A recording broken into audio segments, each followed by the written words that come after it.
सरकारचा निषेध असो. कापसाला 12,300 भाव मिळालाच पाहिजे. कापसाला 12,300 भाव मिळालाच पाहिजे. कापसाला एकरी 25,000 रुपये अनुदान मिळालाच पाहिजे. कापसाला एकरी 25,000 रुपये अनुदान मिळालाच पाहिजे. शेतमालाला उत्पादन खर्चावर आधारित भाव मिळालाच पाहिजे. शेतमालाला उत्पादन खर्चावर आधारित भाव मिळालाच पाहिजे. शेतकरी विरोधी सरकारचा निषेध असो. शेतकरी विरोधी सरकारचा निषेध असो. शेतकरी बांधवास पाचोरा तहसील कार्यालयाबाहेर शासनाच्या शेतकरी विरोधीचे विविध धोरणं आजपर्यंत राबवले गेली आहेत, त्याचा परिणाम म्हणून शेतकरी आज उद्ध्वस्त झाला आहे. तर हे शासनाला सांगण्यासाठी इथं आम्ही आज कांदा ठेचा भाकरी आंदोलन केलेलं आहे.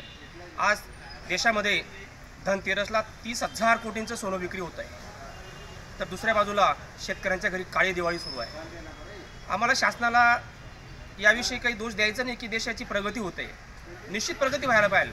5 ट्रिलियनकडे आपली अर्थव्यवस्था जाते, परंतु जो देशाचा कणा आहे शेतकरी, याला मात्र मारून जर ती प्रगती होत असेल तर निश्चितच ती अधोगती देशाची. आणि आम्ही वारंवार शासनाला सांगतोय की शेतकऱ्याला जे काही शेतातून उत्पन्न मिळतं ते काही त्याला पगार पेन्शन किंवा मानधन म्हणून मिळत नाही, कॅश म्हणून अकाउंटवरती. त्याला त्यासाठी मला जमिनीत मरावं लागतं, 4-6 महिने वर्षभर राबवावं लागतं, आणि त्यामधून त्याला काही गुंतवणूक करावी लागते. त्यामध्ये बियाणं, मटेरियल, कीटकनाशक इत्यादी वस्तूंचा समावेश असतो, आणि या सगळ्यांना भांडवल लागतं. म्हणजे थोडक्यात शेतकरी कुठे 60-65-70% गुंतवणूक करतो, तेव्हा त्याला कुठे नाममात्र 25-30% नफा भेटतो, आणि त्याचा परिवाराचा, त्याचा स्वतःचा उदरनिर्वाह त्याला करायचा असतो. मात्र गेल्या 3 वर्षापासून अशी फसगत झालेली आहे.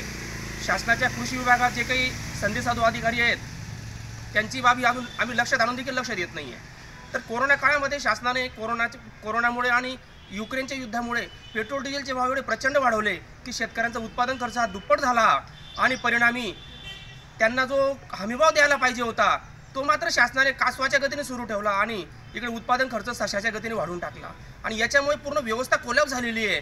परंतु आम्ही हे वारंवार सांगतोय, गेल्या वर्षीपासून आम्ही आतापर्यंत साधारणतः 10 ते 11 आंदोलन या विषयावर केले आहेत.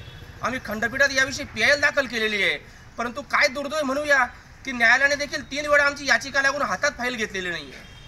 तर यामुळे शेतकरी आज आमचा पूर्ण हताश आहे, शेतकरी परिवार हताश आहेत, भविष्यात सामूहिक आत्महत्या वाढणार आहेत. तर याच्यावरती शासनाला आमचं लक्ष वेधण्यासाठी आणि शासनाला हेच सांगायचं आहे की तुम्ही समजा एक साधं उदाहरण बघूया की कोरोना काळात एक आर्थिक आणीबाणी फक्त जनतेम 3 महिने सुरू राहिली. आपले आमदार खासदारांचे 30% पगार 3 महिने थांबवले गेले फक्त, आणि लागलीच त्यांचे पगार नियमित केले गेले. मात्र आमचा शेतकरी कसा जगतोय, याला उत्पादन खर्च काय आहे, याची कॉस्टिंग कशी होते, हे शासनाला कळत नाही आहे. दुसऱ्या बाजूने शासन आज सगळ्या बाजूने गरीब कल्याण योजना राबवत आहे. दिवाळीचा शिधा असेल, गोरगरिबांना मोफत अन्नधान्य असेल, आमचा याला कुठेच विरोध नाही आहे. परंतु शासन आमच्यावरती आयात निर्यातच्या धोरणाने एक प्रकारे शेतकऱ्याच्या नरडीचं घोट आज घेऊ पाहत आहे. आमचा याला पूर्णपणे विरोध आहे. कुठल्या गोष्टीची आयात करायची, कुठल्या गोष्टीची निर्यात करायची, किती टक्के देऊन आयात करायची, किती टक्के देऊन निर्यात करायची, हे सगळं पाहता अतिशय भयानक चित्र शेतकऱ्यांचं वास्तव आम्ही आज बघतोय. आणि यामुळे अक्षरशः शेतकरी रडकुंडीला आलेला आहे, बेटाकुंडीला आलेला आहे, त्याचं जगणं अवघड झालेलं आहे. तर या सगळ्या गोष्टींमध्ये आम्हाला माननीय पंतप्रधान नरेंद्र मोदी साहेबांना एकच सांगायचं आहे, तुम्ही दरवर्षी न विसरता जवानांसोबत, देशाच्या सीमेवरील जवानांसोबत दिवाळी साजरा करतात. तर आम्ही त्यांना ह्यावर्षी हेच आमंत्रण दिलं आहे की साहेब तुम्ही आमच्या शेतकऱ्यांसोबतही दिवाळी साजरा करा, आम्ही तुम्हाला खरा भारत दाखवतो. कारण आम्हाला कुठलंही पॅकेज नाही, कुठलंही मानधन नाही आहे, कुठलाही पगार नाही आहे. आम्हाला आमच्या घामाच्या पैशाचा दाम हवा आहे. तुमचं भीक नको आहे, पण तुमचे हे जे आयात निर्यातचे कुत्रे आमच्या मागे लागलेत नाही, जरा आवरा, नाहीतर फार मोठा विस्फोट होणार या देशामध्ये. आणि शासनाला आमचं हात जोडून विनंती आहे की आता तरी डोळे उघडा. आम्ही तुमच्याकडे भीक मागत नाही आहे, फक्त आम्हाला जो उत्पादन खर्च आहे, जो तुमच्या कोरोनामुळे वाढवलेल्या पेट्रोल डिझेलच्या भावांमुळे जो शेतकऱ्यांच्या मनगुटीवर येऊन बसलेला आहे, तो कुठेतरी आम्हाला मॅनेज करायचा आहे. त्यासाठी कापसाला जे गेल्या वर्षी कृषी मंत्र्यांनी केंद्राला पत्र लिहिलंय 12,300 हमी भाव द्या, तो फक्त आमच्यासाठी आज म्हणजे गेल्या वर्षापासून लागू करा, आणि तो लागू करून आमच्यावर जो अन्याय होतो हा कुठेतरी थांबवा. कारण ह्या वर्षी तर भयानक परिस्थिती आहे, 50-60% शेतकऱ्यांचं उत्पन्न घटलेलं आहे, आणि त्यामध्ये तुम्ही आम्हाला कसं बसं जगायला लावताय. तर साहेब शक्य होणार नाही. आम्ही तुम्हाला हातपाय जोडून सांगतोय की आम्ही या देशाचे नागरिक आहेत, कोणी आतंकवादी नाही आहेत. आम्ही आमचे न्याय हक्क मागतोय, तर वेळीच याच्यावर लक्ष द्या. सगळ्यात मोठी अडचण आमची अशी आहे की आमच्या आमदार खासदारांकडे आम्ही व्यथा मांडतो, मंत्र्यांकडे व्यथा मांडतो, ते आम्हाला हो म्हणतात, परंतु प्रत्यक्ष विधानसभेत आणि संसदेत काही बोलत नाहीये. कारण त्यांना भीती अशी आहे, मी जर काही बोललो तर कदाचित मला पुढचं तिकीट मिळणार नाही. परंतु आमचा शेतकरी मरतोय, त्यांना बोलता येत नसेल तर आम्हाला बोलायला परवानगी द्या.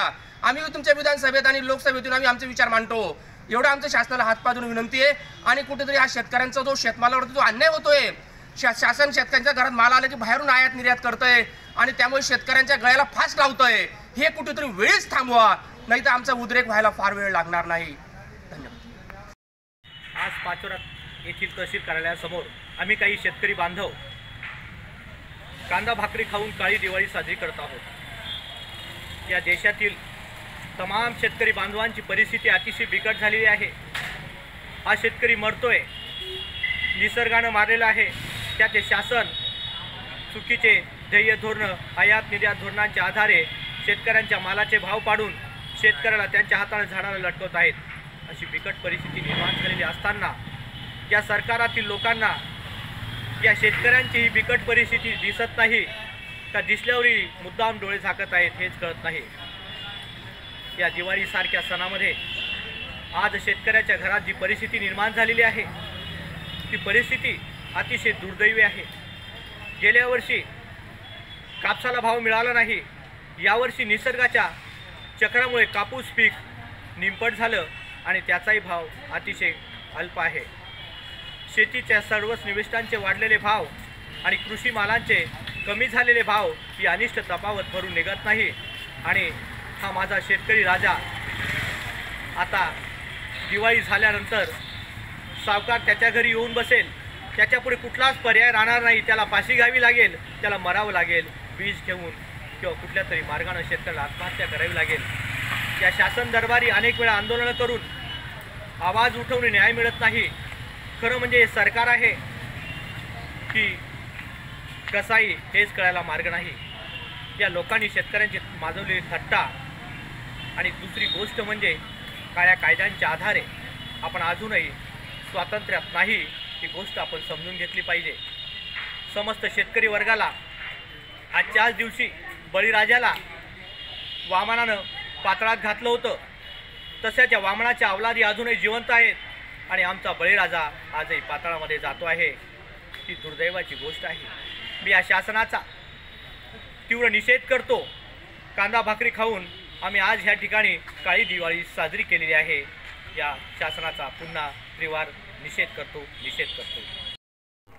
पाचोरा तहसील कार्यालयावर केंद्र सरकार आणि महाराष्ट्र सरकार या दोघांचा निषेध म्हणून या ठिकाणी कांदा ठेचा भाकर खाऊन आम्ही केंद्र आणि महाराष्ट्र सरकारचा निषेध करतोय. मी संपूर्ण राज्यातला सत्ताधाऱ्यांना सांगू इच्छितो, अरे लाज वाटत असेल खेड्यात या आणि खेड्यातला जो शेतकरी आहे त्या शेतकऱ्याची परिस्थिती पहा. मागच्या वर्षी माल होता परंतु आपण बाहेरून आयात केली, बिना टॅक्स कापूस बाहेरून आयात केला आणि या महाराष्ट्रातल्या शेतकऱ्यांना आणि देशातल्या शेतकऱ्यांना बर्बाद केलं. या वर्षाला पाऊस नाही आणि पाऊस नसल्यामुळे एका एकरला 1 ते 1.5 क्विंटल कापूस येतोय. एका एकरला किमान 25,000 रुपये 20,000 रुपये खर्च येतोय आणि अशा परिस्थितीमध्ये शेतकरी बर्बाद झालेला आहे. पण त्या महाराष्ट्रातलं आणि केंद्रातलं सरकार कोणी या गोष्टीचा विचार करायला तयार नाही. अहो मी म्हणतो मोदी साहेब अहो मोदी साहेबांना बोला ना तुम्ही. तुम्हाला खासदार म्हणून आम्ही निवडून दिलंय. कापूस पट्ट्याचा टोटल संपूर्ण खासदारांनी हा विचार केला पाहिजे की आज शेतकऱ्यांची परिस्थिती काय आहे. शेतकऱ्याच्या जीवावर तुम्ही मोठे झालेत, आमदार झालेत, खासदार झालेत, मंत्री झालेत आणि शेतकऱ्यांचा मात्र तुम्हाला विसर पडलाय. तुम्ही केवळ आणि केवळ फक्त भांडवलदारांच्या आधी गेलेत. तर तुम्हाला असं वाटतं जर आपण बोललोच तर कदाचित आपल्या मागे ईडी लागेल की काय, पुढे तिकीट आपल्याला मिळेल का नाही. पण शेतकरी त्यासाठी बळी गेला तरी चालेल. आज प्रत्येक गावामध्ये 1.5-1.5, 200 पोरं, तरुण पोरं 40-45 वयाच्या घरात गेले, त्यांचे लग्न होत नाही. मी केंद्र सरकार महाराष्ट्र सरकारला सांगू इच्छितो की उद्या जर त्यांचं लग्न झालं नाही काय परिस्थिती होणार आहे याचा विचार केला पाहिजे. तुम्ही काय करतायत, फक्त निवडणुका आल्या म्हणजे पोरांना दारू पाजायच्या आणि मतं घ्यायचे. हा प्रकार अतिशय चुकीचा आहे आणि ते आमची पुढची पिढी बर्बाद केलेली आहे. आज स्वामीनाथन आयोग जर लागू केला असता तर मागच्या वर्षाला 18,500 रुपये भाव मिळाला असता. स्वामीनाथन आयोगांचं म्हणणं आहे की 100 रुपये जर शेतकऱ्यांनी खर्च केलेत त्याला 150 रुपये नफा मिळाला पाहिजे, म्हणजे 250 रुपये त्याच्या मालाला भाव मिळाला पाहिजे. परंतु तसं होत नाही आणि त्याच्यामुळे तुम्हाला पटेल त्या पद्धतीने जर आमचा शेतकऱ्याचा माल मार्केटमध्ये आला तुम्ही आयात करतात. आणि ज्या आज परिस्थिती अशी, दुधाचे भाव 10 रुपये कमी झालेत, तुमचे ठेप आणि पशुखाद्याचे भाव वाढलेत. अहो शेतकऱ्यांना तुम्ही का सुटतायत, शेतकऱ्यांनाच का मारायला निघालेत. मी पुन्हा सांगतो शेतकऱ्यांचा ज्या दिवशी ही पोटाची आग आहे ती मस्तकाला ज्या दिवशी भिडेल त्या दिवशी तुम्हाला रस्त्यावर फिरणं मुश्किल होईल. तुम्हाला रस्त्यावर आग लावल्याशिवाय शेतकरी राहणार नाही. एवढंच मी या ठिकाणी सांगतो आणि शेतकऱ्यांना विनंती करतो, प्रत्येक शेतकऱ्याने हातात काठी घ्या, संघटित व्हा आणि आमदार खासदार मंत्री आहेत यांना गावात घुसू नका द्या आणि यांना सांगा की नालायकांनो, आमची परिस्थिती अशी तुमच्यामुळे झालेली आहे, तुम्ही आमच्या मालाला भाव द्या, आमचे हे असे काम आहेत, तुम्ही शब्द दिला होता का करत नाही विचारची धम्मक प्रत्येक शेतकऱ्याच्या पुत्रामध्ये असली पाहिजे. जोपर्यंत शेतकरी जागे होत नाही तोपर्यंत असंच चालणार आहे. मला खात्री आहे की शेतकरी यापुढे जागा झाल्याशिवाय राहणार नाही आणि तुमचे पाठ्यामध्ये कंबर मोडल्याशिवाय राहणार नाही. एवढंच या ठिकाणी सांगतो. म्हणून पुन्हा मी निवेदन करतो केंद्र आणि महाराष्ट्र सरकारला आणि संपूर्ण सत्ताधारी आमदार खासदार मंत्र्यांना, अजून सुधारायची वेळ आहे, तुम्हाला अजून वेळ आहे. जर ही वेळ चालली गेली तर रस्त्यावर फिरणं तुम्हाला मुश्किल होईल. एवढंच या ठिकाणी नमूद करतो. जय जवान जय किसान.